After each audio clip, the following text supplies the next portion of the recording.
Welcome to Mindful School Marketing, your go-to podcast for personal and professional growth. We're school marketers, business owners, and moms passionate about connecting other school professionals with tools and strategies for success. We love solving problems, exploring new ideas, and thinking outside the box. Let's transform your school and life starting right now. Transform your school's admissions and marketing with Inquiry Tracker, the ultimate solution for managing inquiries seamlessly. Discover how you can make your admissions process more efficient and effective with this leading solution. Welcome to Mindful School Marketing. I'm Aubrey Bursch. And I'm Tara Clays. Today we're joined by our friend Brendan Schneider. Brendan is the founder and CEO of SchneiderB Media, where he helps schools grow enrollment through his Fractional Digital Marketing program and SchoolMarketingCRM. He's a leading voice in inbound marketing and the use of AI for schools. Brendan also started the MarCom Society, a community just for school marketing and communications pros. Welcome, Brendan. Thanks for joining us again. Yeah, thanks for having me back. I'm so excited. Oh my gosh, we're so thrilled. Just so our audience knows, we talked for about 25 minutes before we set record on this podcast because Brendan is a joy to talk to and so fun to catch up with him. So Brendan, we're thrilled you're back on the show. Obviously, you're an amazing guest. So today we're going to dive into kind of the results from that MarCom Society Salary Survey that you put out. I'm thrilled to discuss this with the audience and also about your new book, School Marketing the Right Way, and ask a few questions about AI because I always want to pick your brain about AI and it's a popular topic for our audience. So are you kind of ready to get started and dive in today? Yeah, lots to cover. Let's get going. Let's do it. All right. So I'm going to kick off with what surprised you the most in this year's MarCom Society Salary Survey? Great place to start. A lot of things were interesting to me, but probably the most interesting and maybe depressing was the level of professional development dollars for MarCom related roles at schools. So I'm looking over here. I had to write the numbers down just so I got them right. But 22.9% reported between $1,000 and $2,500 of professional development dollars. 19.7% did 500 to 1,000, not great. 14.3% said basically $1 to 500, so it's probably like 500. And this is awful. 15.7% said no funding. They got zero professional development dollars. So it's a pretty big number for those under $1,000. And then even if you add the 1,000 to 2,500, it's not a lot of money for a field that I would argue, as compared to other offices in a school, changes constantly, and especially with AI, sometimes overnight. So I'm really kind of disheartened by I was going to say the amount, really the lack of professional development dollars for schools. So that was a big takeaway for me. Yeah, we talked about this before we recorded, and it's low-hanging fruit, right? It's not that much to spend to help your people grow, and especially when you look at the staffing and that type of thing for people to have tools that can help them do their job better and more effectively. It's an investment, I think, that is overlooked. So if there's one message we want to take away from in this episode, I think it's that investing in skills that can help your people do better, do more and more efficiently, that's a key. So I think that's what professional development is all about. I think so too, Tara. Yeah. I'm sorry. I was just gonna say, but also like it's what we're investing in our children, like in our students, and kind of the mission of our schools is to help them grow and learn. So kind of our mission for our, the people who work at schools should be the same. And it was very disheartening for me to see this because I know how much good professional development can change someone, give them the tools they need to do better in their job. Sometimes it boosts their morale and really helps them connect with other colleagues too for in-person professional development too. So yeah, I was disheartened to hear this, and I really hope that schools rethink how they're spending in this way. Well, Yeah. and the other thing for me, and if I extrapolate a little bit and pull the lens out, it's just, well, I'll go there. I think it speaks to how little schools think about the work that MarCom professionals do. So there's a lack of professional development dollars. Now, again, I acknowledge that maybe some schools don't do that across schools. So maybe there are schools that just don't invest a lot in professional development, which is maybe another problem. But a lack of professional development dollars, a lack of budget, a lack of other resources, and a lack of people is a common thread that comes out through the survey. And like that's a huge problem. It's getting harder and harder to enroll kids. And if you think of admissions as sales, because that's what it is, we're cutting off our, I don't know, cutting off our arms. What's the cliche, right? We're cutting off the marketing arm that leads to the admissions, the sales arm. It just doesn't seem like a recipe for success. I'm going to Yeah. go there too. Oh, sorry. Go ahead, Tara. No, go ahead. Go ahead. I'm sorry. I'm getting so jazzed up because, before we press record, we talked about like MarCom jobs and like the job descriptions associated with them. And like, I'm thinking professional development. Okay, so if we're also not providing professional development to people who we're trying to lure into these jobs that Yeah. are very long and hard to do. And so then we might be attracting more kind of, I would say, not as experienced people, but we're also not providing them with the professional development to help them stay in their position. I think it's like a cyclical challenge right there. Yeah, I call it the vicious circle as opposed to the virtuous circle, right? We're trying to get, what's the euphemism? I'm using air quotes here if you're listening, young and hungry. So we're getting those inexperienced folks who we can pay less. We don't support them, and the measurables and the expectations are like they're insane. And that's, I think that's only going to get worse and worse as time goes on. Yeah, agree. I mean, I was going to talk next about another part of the survey, which is that it showed a jump in fully on-site Yeah. roles. And I know I have some clients who have struggled with this too, right? Like coming back after the pandemic when they were really effective in doing their jobs partially remotely. They live far away Mhm. and, now being required to come back in full time. How do you think this shift will impact retention and recruitment of marketing professionals? I think poorly. I think poorly. I mean, I do want to be empathetic to schools where they say that, I mean, maybe it's empathy, but it's also maybe antiquated thinking. The reason a lot of schools, at least the conversations I had, the reason a lot of schools didn't allow kind of those external affairs folks from working remotely while they could was something to do with equity. The faculty need to be there. And if you don't have the external affairs folks there, that somehow seems unfair. But my foil to that was also, well, where are they in the summer? Like, they absolutely need a break. I totally get it. I've been in the classroom. I get it. But like, they're getting their break in the summer, but the Marcom folks are there all summer. So why can't we work remotely? Or I still think, now, and I think you guys are too, working home all the time. I think if we could get to a hybrid model, some at home, some on campus, that would be kind of cat's meow. But I think it's going to be problematic because the other issue is that if you're only trying to hire from that small group of folks that are within some sort of commuting distance to school, you're really handcuffing yourself. I don't have any great answers for that, except maybe be flexible, but love to hear what you guys think. Yeah, I will say, I was thinking when you were talking about the reasons why some schools have everyone on campus, like the external folks, right? Yeah. Offices and stuff. One reason is for some of the small schools I work with is because they need more bodies in the building to like True. on Yeah. the like pull for lunch student for pull for they just simply do not have enough resources. So I totally get that. And at the same time, I see the other side of like how do you attract talent and keep talent? Like, how do you, like, I've been coaching and mentoring several people who are just starting out in the marketing field and they're in these schools and they're being overwhelmed by all the expectations of Yeah. them. And so like, how do you attract, experienced people to the job and that you're requiring so much of? So I think it's a tough thing to think about. And definitely maybe it is an outdated model. Like, what's the new model look like?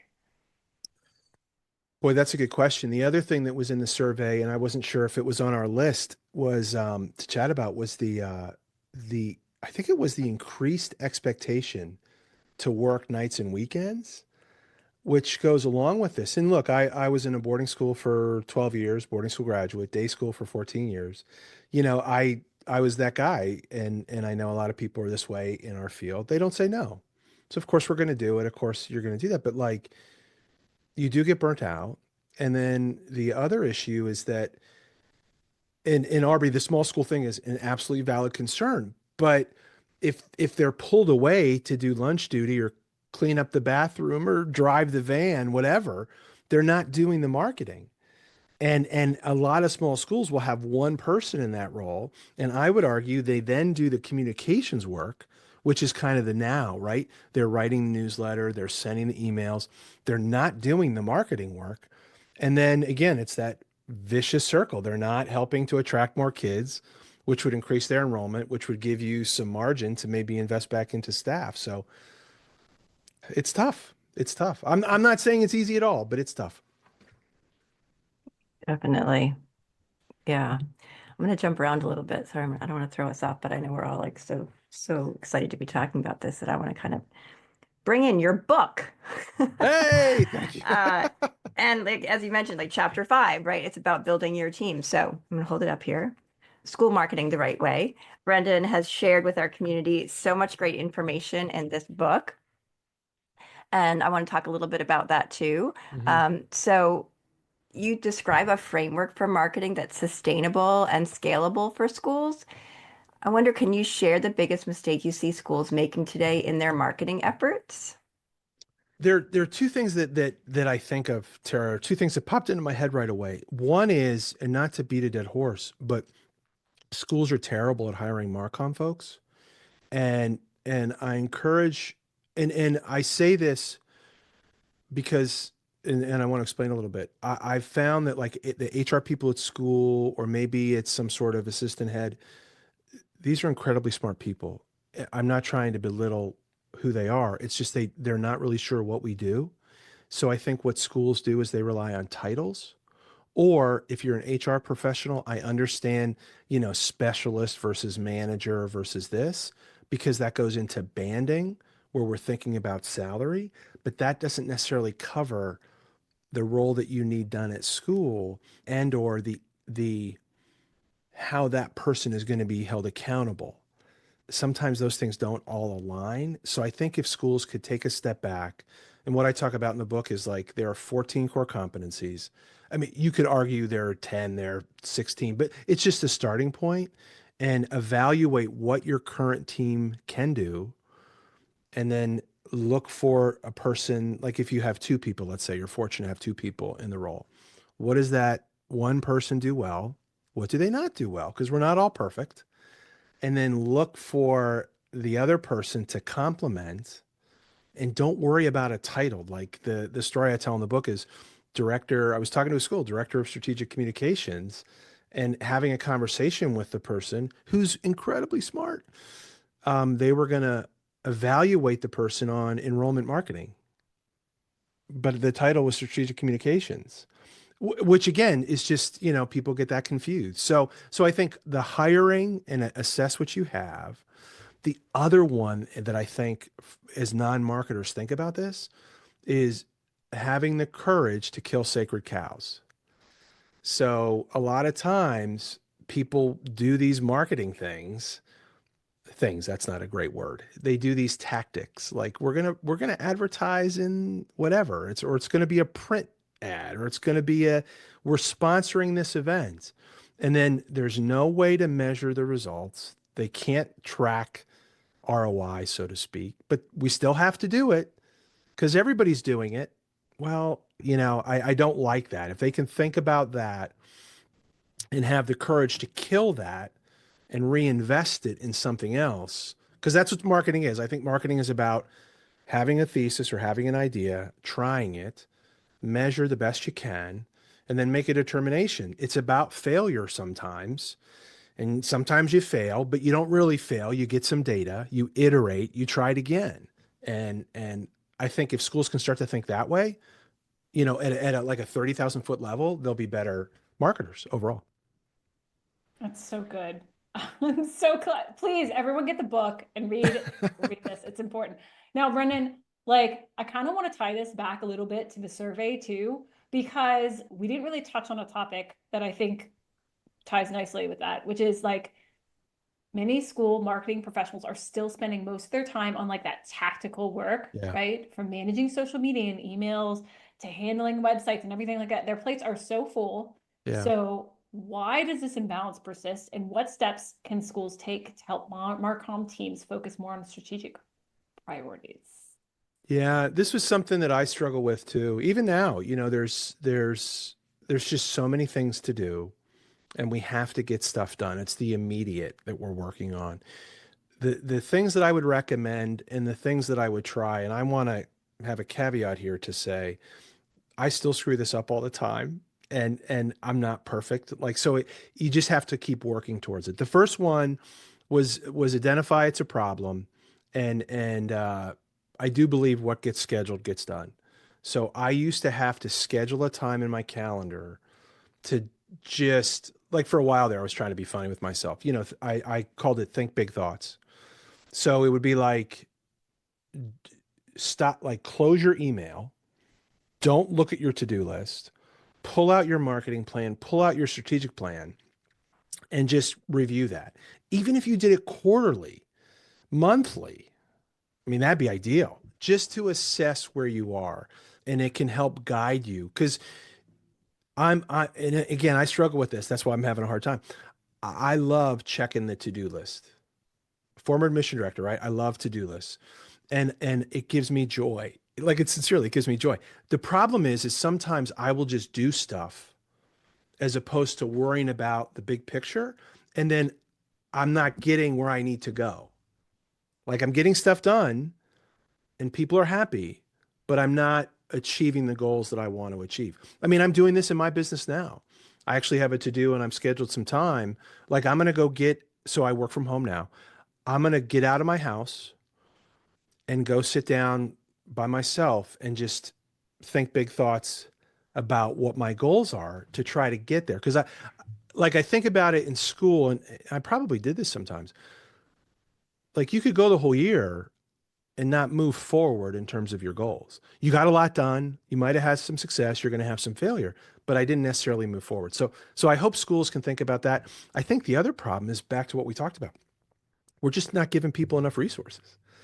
So they're spinning 20 plates, and some of them are incredibly good at keeping them all up, but they don't have time to think big. So Let's talk about one more part of the survey before we move on, and that's the continued rise in salaries, but the weekend and evening work, and just the amount of work the span of work that people are expected to do. Can you talk about that a little bit?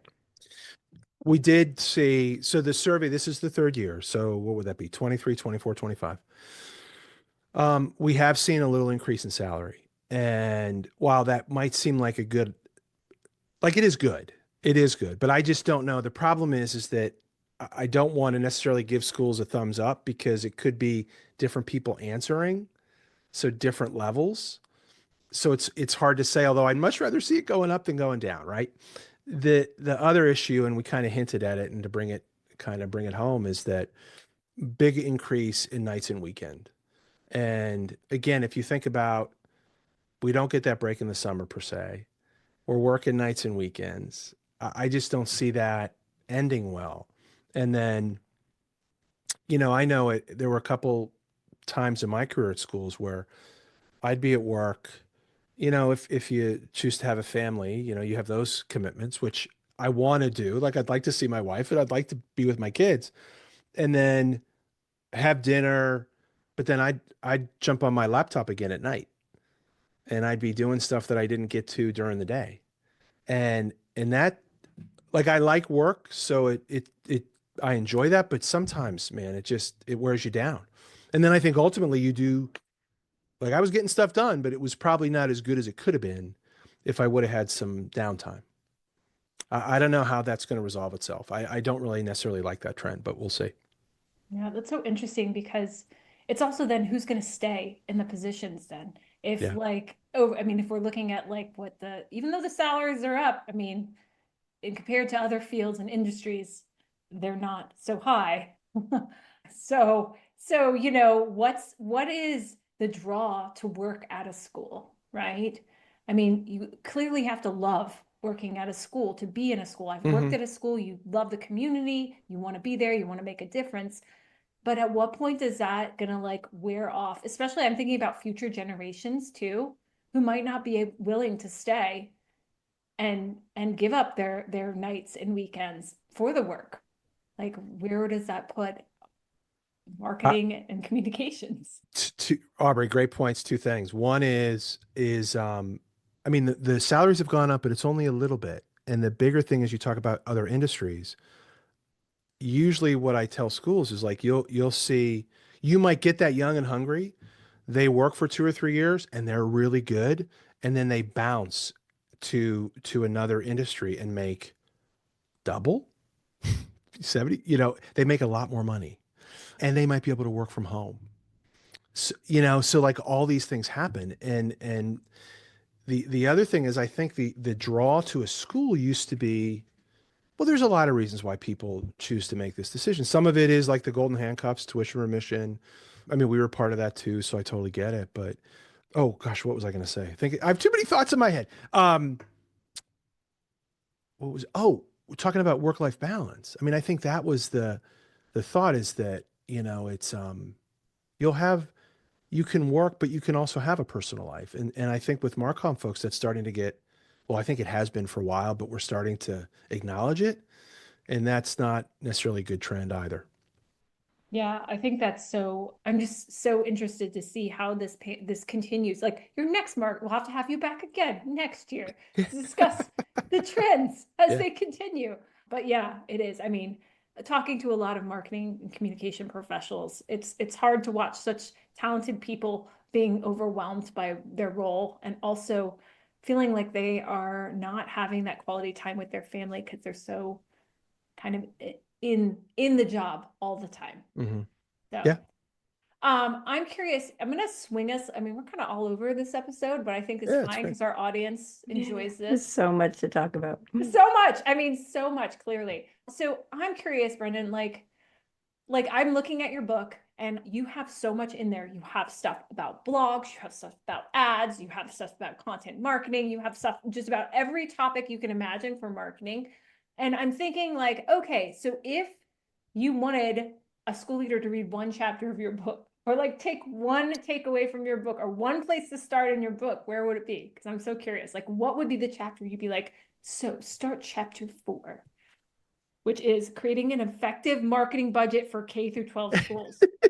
I don't, that's like asking me, who's my favorite child? I can't pick. Here's what I would say. And I appreciate the question, Aubrey, so thank you. It's obviously for MarCom folks. I do hope heads or leaders at schools read it. It's meant to be accessible. I was trying to walk the fine line between tactical and strategy, big picture, because the tactics are going to change a lot of the ways. I do encourage people. I mean, you can read it from front to back, but it really does I think the chapters kind of stand on their own. So if what I would say to give you an answer, because I just walked out of an answer, wouldn't give you one, is look at the chapter and look at the one that's most pressing to you now. Find the topic that you're struggling with now and just jump in there.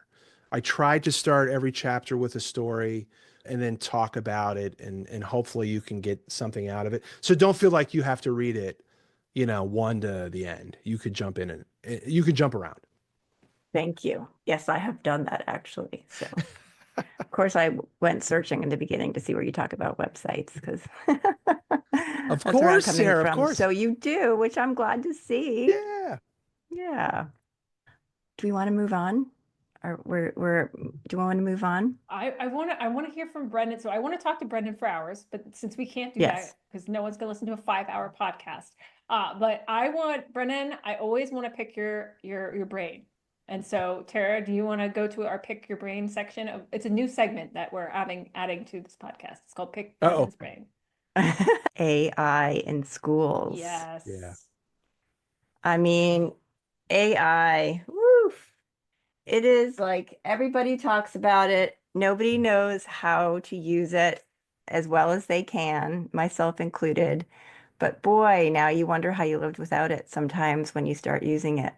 And I've attended a couple of your sessions on AI, and you always introduce some new tool or skill or way to use AI to transform marketing, but also just routine tasks, just, Yeah. not just marketing related. I'm sure we've all used it for, sending an email, or maybe even just like I'll sometimes have a message to my kids or something and I'll put it in there and say, make this nicer. That's a good use case. I like that. It's a good use case. Yeah. So yeah, so we really appreciate all that you have shared and all that you've learned, and I'm sure the amount of time you've invested in learning this yourself. But from your perspective, what are the biggest opportunities right now? Because it's going to change, soon, Yeah. I'm sure. What are the biggest opportunities that AI offers school marketers specifically right now? Yeah, and I'm completely bullish on AI, and I'll talk about why. But the first thing I want to do is just share this. So the there are a couple different talks I do on AI, and every time I've given the talk in person, so I've done some virtual. Every time I've given it in person, someone has come up to me, and this isn't a lie, quietly by themselves and said thank you. Long story short, because I was scared. Look, I get it, but I want people that are listening today to understand, please don't be scared. There's nothing to be scared of. It is a tool, right? This isn't like the Matrix or Skynet from Terminator. Like, it's not taking over. It's a tool. And I think that's how we need to think about it. And the reason I'm so bullish on this is we just talked about all these potential not great topics, right? Like quality, lack of work-life balance, not enough resources. And I think that I don't think, I know that AI can help mitigate some of those issues. So we're most likely not getting more staff. We're not getting more time. People, schools, I say this all the time, schools are notorious for adding things to plates and not removing them. And AI can absolutely help us get more done in less time. And that's why I'm so bullish on it, particularly for school marketers, because it's also, that's a great application for it. And I'm not talking about classroom and how we teach our kids. I hope, my only thing is, we talk on that tangent, I hope schools don't stick their head in the sand and think it's not going to happen, or whatever. We need to rethink how we teach, but that's a different podcast. So, and I'm not the expert there. There are other people that are doing great work with that. But for a school marketer, the way I would jump in, I use a bunch of different tools, but just go to ChatGPT. I don't get any money for this, but I'm going to tell you, pay for it. There are benefits, but even if you don't want to pay for it, don't just go and start to use it. Make sure that you register, because by registering, it'll keep your chats, your threads, and then it'll start to, there's memory now. So it'll remember what you're doing. So in the one talk that I did for your event, Aubrey, I said, write an email for an open house. And a lot of times what comes back is an open house for real estate, because it doesn't know about you. You haven't given it guardrails. You haven't, used a prompt framework or something. So by registering, at least it'll start to remember that, oh, you're a K-12 school marketer, or you're a K-12 admission professional, or you're K-12 head of school. And that will help it tailor its answers to come back to you. And then so register. Well, don't be afraid, register, and then think of use cases. Like, look at your to-do list, start to become AI first. Look at your to-do list and say, what do I have here that I can try to do with AI? And I've never taken anything that AI has created and just, cut paste. But I think it gets you 80, 70, 80, 90% of the way there. And then you can tweak and edit and do the work. What an incredible time savings. So I think that's how people need to jump into it. That's fascinating. I'm I'm also thinking of, what we discussed earlier about the saving the time and energy and doing more. What sort of trends you see on the horizon for AI and how that can impact people in marketing and communications? Like, what do you see happening, or what do you see on the horizon for how it might help them get back more of their time back and help with their work? Wow, there's just so much. The first thing is just use it. They need to use it. You need to use it. I think too, I don't know if you've seen, a lot of the stuff that I was doing was the generative AI text-based.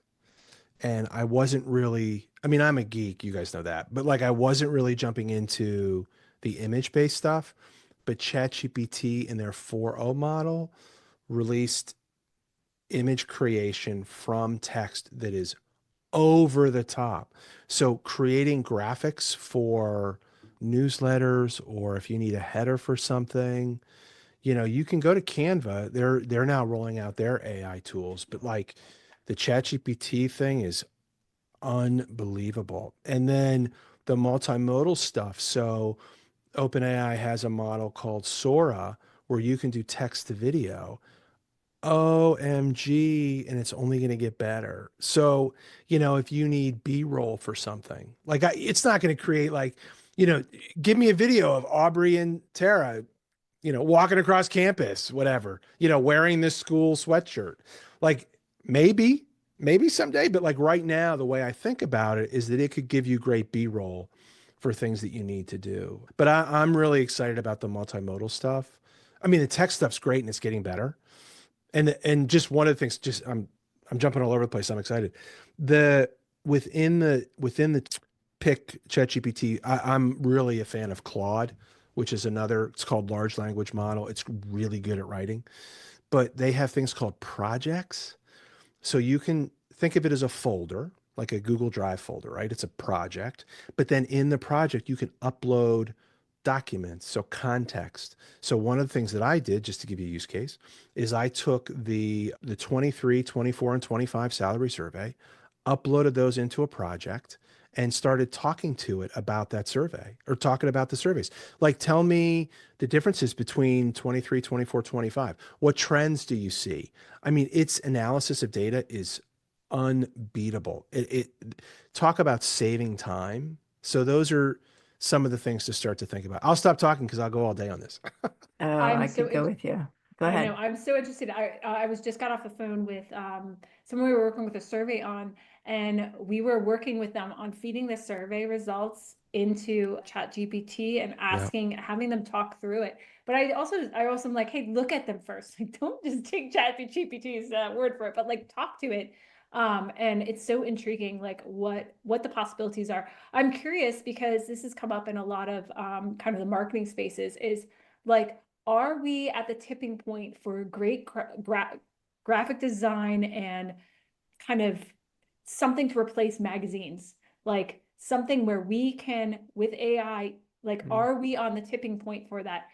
Like where we could feed it things and then it can create like things as big as school magazines and stuff like that. Cause that was a hot topic in one of the marketing sessions I was at.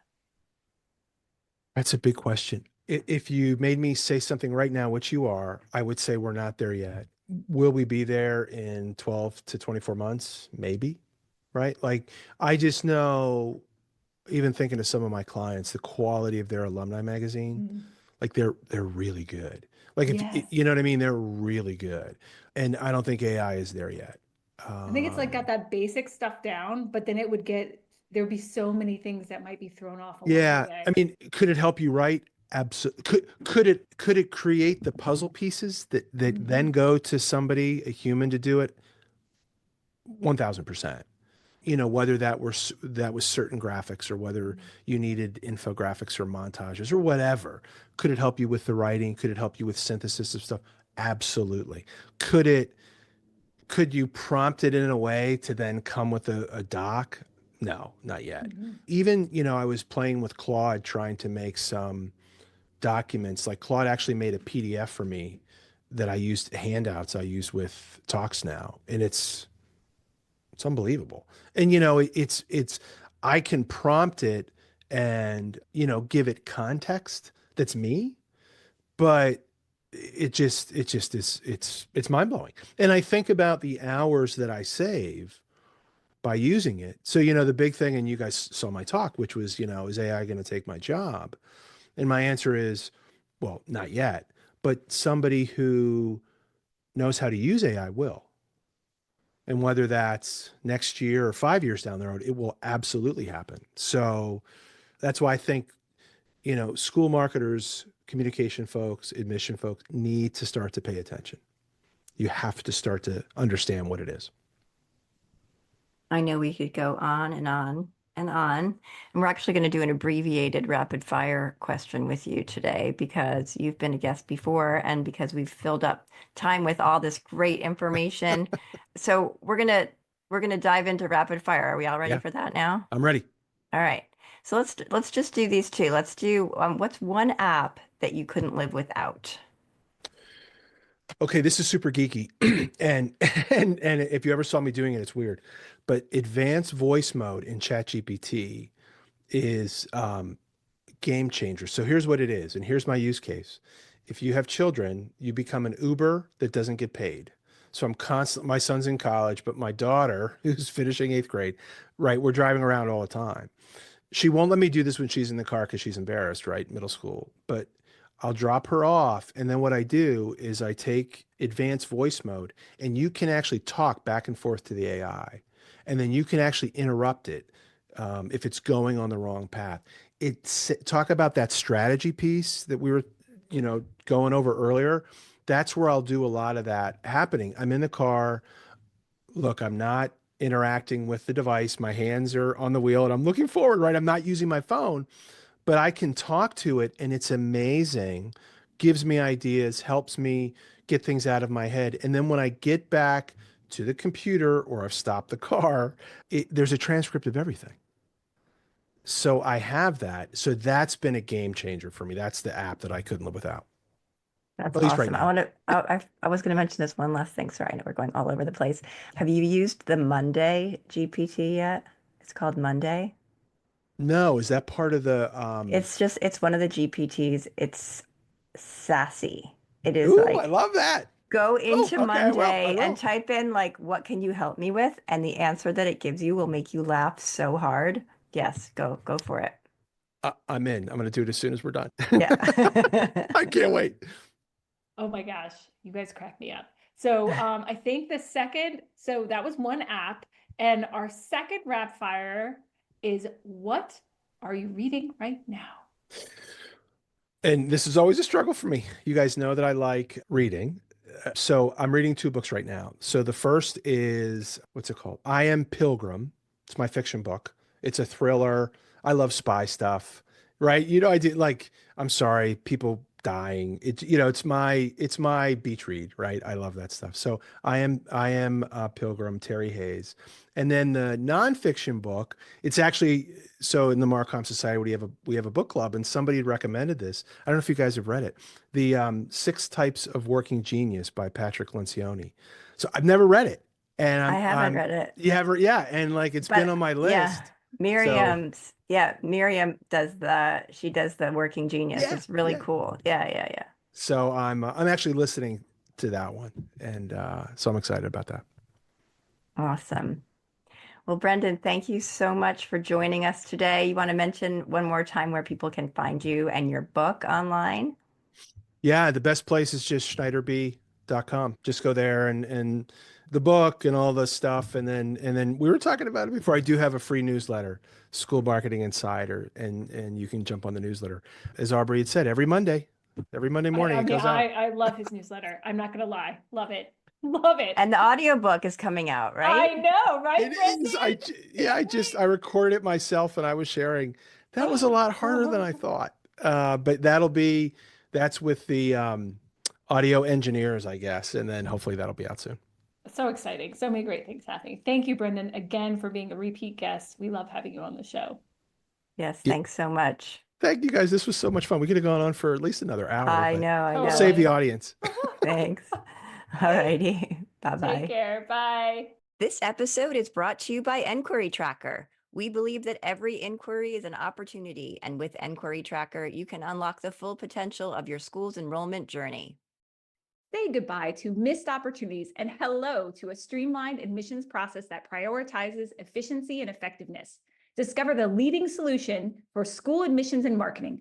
Visit inquirytracker.net to book a personalized demo today. That's inquiry with an E, tracker.net. Thanks for joining us on the Mindful School Marketing Podcast. We'd love it if you pop into iTunes and leave a review, 5-star preferred. Let us know how you like the show. It helps us improve what we're doing and helps others find us too.